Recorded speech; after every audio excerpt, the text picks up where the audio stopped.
मिथ्या नंबर 5।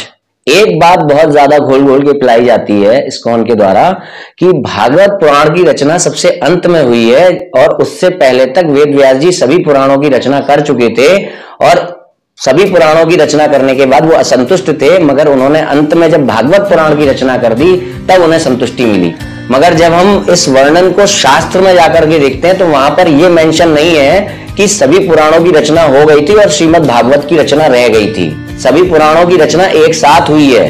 हाँ, वहां पर जो असंतुष्टि थी वो इसलिए थी कि वेद व्यास जी ने जो वेद के 4 भाग किए थे वो उन्होंने कर दिए थे और भी कुछ चीजें उन्होंने कर दी थी, मगर अभी पुराणों की रचना बाकी थी, जिसकी कारण वो असंतुष्ट थे। विभिन्न पुराणों में जो पुराणों की सूची दी गई 18 महापुराणों की, तो उसमें भी भागवत पुराण का नाम अंत में नहीं आता है बल्कि मध्य में आता है। ये बात और भी सिद्ध हो जाती है जब हमें पद्म पुराण का वह श्लोक मिलता है जिसमें कि बताया गया है कि यह कोई 18 अलग अलग पुराण नहीं है, यह एक ही पुराण है जिसके वेद व्यास जी द्वापर में आकर के 18 भाग करते हैं, तब वो महापुराण के नाम से जाने जाते हैं। और अंततः हमारे सभी प्रामाणिक ग्रंथों के अनुसार जो महापुराण है वो 18 हैं और जो नाम दिया गया है वहां पर श्रीमद् भागवत नाम दिया गया है। तो भागवत नाम से भी 2 पुराण है, देवी भागवत और श्रीमद् भागवत।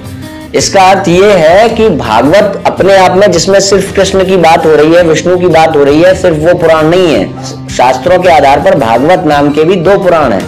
देवी भागवत जिसमें कि नारी रूप में ईश्वर की व्याख्या की गई है और श्रीमद् भागवत जिसमें कि पुरुष रूप में ईश्वर की व्याख्या की गई है। तो इसका अर्थ हुआ कि शास्त्रों में जहां पर भी श्रीमद् भागवत का गुणगान हो रहा है वहां पर देवी भागवत का भी हो रहा है, कृष्ण भगवान वाली भागवत का भी हो रहा है और देवी भागवत का भी हो रहा है। और ये सारे जो तथ्य हैं वो मैं इस्कॉन के द्वारा प्रमाणिक माने जाने वाले रामानुजाचार्य संप्रदाय के जो गुरु हैं, आचार्य हैं, श्री माधवाचार्य शास्त्री जी, उनके द्वारा लिखित पुस्तक में इसका वर्णन है।